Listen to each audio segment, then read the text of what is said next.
Here's the blunt answer. Most people should not start with the original Zone of the Enders. If you want to try this series today, the smarter move is Zone of the Enders. The second runner, Emerus, ideally on PlayStation. The original still has some value, but mostly as a short historical curiosity, not as the best use of your time. So legal access first. The cleanest current route for most people is the second runner. Mialez on PS4 through the PlayStation Store, with PS5 play available through backward compatibility, though the store does note some PS4 era features may be absent on PS5. If you specifically want the original game, the main verified route is ZOE HD on Xbox, which is listed for Xbox One and Xbox Series XS. There's also a Steam version of ML Variables RS, but that comes with one practical warning right up front. Steam explicitly expects an XE input controller. If you just want the easiest buy and play path, PlayStation is the least fussy answer. And that gets to the real recommendation.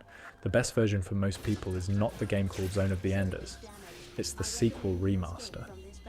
That sounds backwards, but the dossier is pretty clear on why.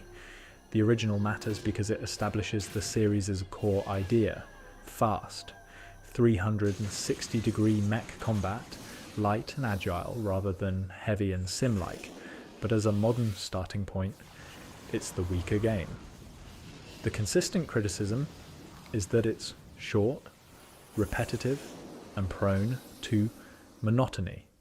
So yes, it's foundational. It's also not the version that best sells the series to a first-time player in 2026. Misses is easier to recommend because it sidesteps most of that. It's the stronger entry, it's sold directly on modern storefronts, and it avoids the awkward, older HD collection-only situation that follows the original around. What it does not do is magically turn the series into a smooth onboarding experience. The dossier is cautious here, and it should be. Even the sequel's review coverage says prior knowledge of the first game does not really fix the story clarity problem, so don't treat the original as homework. If you skip to the second runner, you are not missing some essential key that suddenly makes everything click. That is probably the main thing a first-time player needs to know before starting. The big decision is route, not lore. If your instinct is, I should begin with the first game because that's the proper order, this is one of those cases where strict order is not the practical answer. Start with M for all RS. If you want the best shot at seeing why the series still has a reputation at all, go to ZOE HD on Xbox only if your goal is specifically to play the original legally with minimal hardware hassle, and to see the series in its earlier, rougher form. So, is the original Zone of the Enders still worth playing now? Yes, in a narrow way. It's still useful if you're curious about the foundation. The combat concept, the tone, the prototype version of what the series would become. It also helps that it's not some huge commitment. But as a recommendation to a normal modern player, the answer is much cooler than that. Less so if you only want the best game here. Less so if your patience for repetitive structure is limited.